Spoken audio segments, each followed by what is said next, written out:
Foncier Port-Marianne, mandat d'acquisition foncière Ville-Serbe. C'est le CRAC. Contre. Intervention. Mais la politique, il faut être patient. Il faut accepter de rester longtemps assis. C'est comme au poker. Pour ceux qui connaissent ça un peu. Il y a des moments où tu as du jeu, il y a des moments où tu n'as pas de jeu. Quand tu n'as pas de jeu, tu attends. Ça dure des nuits, des fois ça ne vient pas. La politique, c'est pareil. Allez-y, monsieur Boumaz. Et puis il y a madame Brissot qui veut intervenir dans cette belle partie.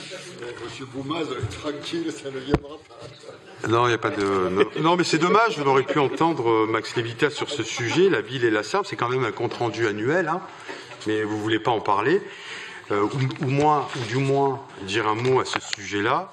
Mais bon, tout d'abord, chose anormale ce soir, je vous félicite sur votre politique écologique au-delà des partis. Ce compte-rendu est un bel exemple. Et comme l'indique votre synthèse, la SERM n'a engagé aucune prérogative de puissance publique, en gros qu'aucune procédure de l'application du droit de préemption ou de procédure d'expropriation avec les frais qui vont avec n'ont été engagées. Et ce, malgré cette augmentation de 421 000 € de charges prévisionnelles du mandat de la SERM. Quid? J'espère que M. Max Lévita nous répondra à cette question. Je vous félicite aussi d'avoir eu le courage d'avoir remis un peu d'ordre auprès de ces technocrates qui étaient à la tête de cette structure et qui étaient aussi vos anciens amis. Médiatiquement, c'était plutôt vendeur. C'est lourd, hein? Ah, ce soir, c'est lourd, hein, vous allez voir. Mais ce rapport, ce compte-rendu que vous nous présentez ce soir, ne nous parle à aucun moment de ces nombreux scandales de l'année 2015, année où vous étiez le big boss, Monsieur Sorel. Année où vous nous faites un point presse tonitruant, où Philippe Sorel flingue la gestion de l'ancien directeur de la SERM et de la SAM, et à partir de là, la chasse aux sorcières se concrétise. Montpellier doit désormais revoir son projet de vie. Cela donne de l'espoir localement. Promesse tenue, Philippe Sorel, candidat des élections municipales de 2014, vient de rompre avec le système Big George. Vous voilà à la tête d'un système que vous essayez de détruire pour mieux le reconstruire autrement, mais une fois arrivé au pouvoir, vous, monsieur le maire, vous nous démontrez pour la énième fois votre incapacité à couper le cordon. C'est Dallas, votre truc. Hein? C'est Dallas. Ah oui, non, mais moi, c'est Dallas. C'est Dallas. Mais ça reflète votre histoire un peu, monsieur le maire. C'est ça qui est bien. C'est JR, sous LED et tout. Hein. Ah, tout à fait. Votre incapacité à couper le cordon avec Big George. Cette incapacité, nous le voyons tous les jours dans votre élocution, dans la façon dont vous menez vos assemblées, dans votre gouvernance et surtout dans votre relationnel avec les hommes et les femmes.